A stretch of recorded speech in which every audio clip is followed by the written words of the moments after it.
안녕하십니까? OAT 딥다이브 5번째 시간 시트르산에 대해 깊이 있게 알아보겠습니다. 시트르산은 대사 회로의 중심 허브로 에너지 생성의 입구이자 압력을 나타내는 중요한 지표입니다. 우리 몸의 에너지 엔진 상태를 읽는 대시보드와 같다고 할 수 있습니다. 시트르산에 대한 흔한 오해와 진실을 살펴보겠습니다. 많은 분들이 시트르산 수치가 높으면 에너지가 충분하다고 생각하시지만 이는 오해입니다.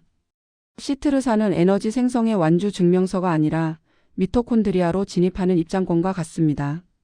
따라서 중요한 것은 단순히 양이 아니라 이 입장권이 얼마나 원활하게 사용되는지, 즉 압력에 가깝습니다. 시트르산은 결과물이 아닌 시작점이라는 점을 기억해 주십시오. 시트르산의 생화학적 정체를 이해하기 위해 연료와 무대의 만남으로 비유해 보겠습니다. 아세틸코에인은 연료이고 옥살로아세트산은 무대입니다. 이 둘이 시트르산 합성효소 사이트레이트 신테이즈에 의해 만나 시트르산이 생성됩니다. 이는 마치 관객이 공연장에 착석을 완료한 것, 즉 입장에 성공한 것과 같습니다. 하지만 여기서 주의할 점은 입장에 성공했다고 해서 바로 공연이 성공하는 것, 즉 에너지가 제대로 생성되는 것은 아니라는 사실입니다. 시트르산이 상승하는 첫 번째 시나리오를 입구 통과 후 정체, 즉 트랩이라고 부릅니다. 이 상태는 입장은 성공했으나 퇴장이 원활하지 않아 막히는 현상입니다. 이는 병목 현상과 흐름 정체를 의미하며 에너지가 과잉된 것이 아니라 더 이상 처리할 수 없다는 위험 신호입니다. 시트르산 상승에는 3가지 주요 원인이 있습니다. 첫째, 하위 경로의 병목입니다.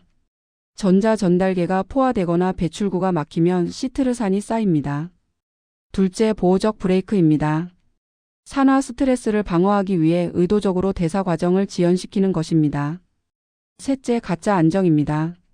겉보기에는 정상처럼 보이지만 내부에서는 정체가 심화되어 있는 상태입니다. 이 시기에 억지로 에너지를 밀어넣으려 하면 시스템 과부하의 위험이 매우 높습니다.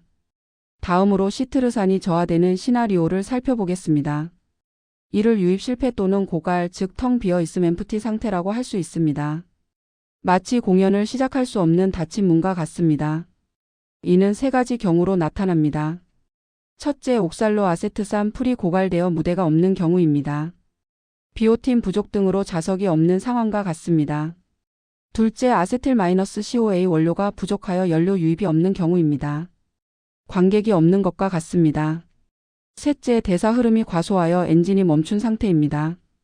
이른바 번아웃으로 엔진 가동 자체가 중단된 상태를 의미합니다. 시트르산 수치에 따른 임상적 증상과 행동 패턴을 살펴보겠습니다. 시트르산이 높은 정체 상태에서는 과흥분, 짜증, 예민함, 공격성 같은 증상이 나타날 수 있습니다. 이는 지금 밀면 터진다는 위험 신호입니다. 반대로 시트르산이 낮은 고갈 상태에서는 무기력, 반응 둔화, 브레인 포그 같은 증상이 나타납니다. 이는 연료도 무대도 없다는 고갈 상태를 나타냅니다. 시트르산 수치만을 단독으로 해석하는 것은 위험합니다.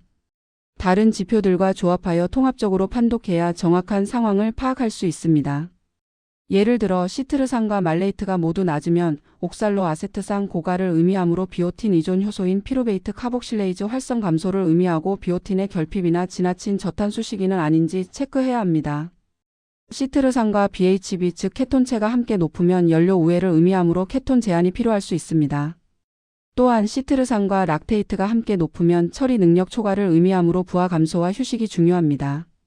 이처럼 주변 지표들과의 조합을 통해 보다 정확한 지도를 파악할 수 있습니다. 개입 시 주의해야 할 오류가 있습니다. 시트르산 상승을 단순히 에너지 회복으로 착각하여 고강도 운동, 케톤 식단, 고용량 보충제 같은 행동을 하는 것입니다.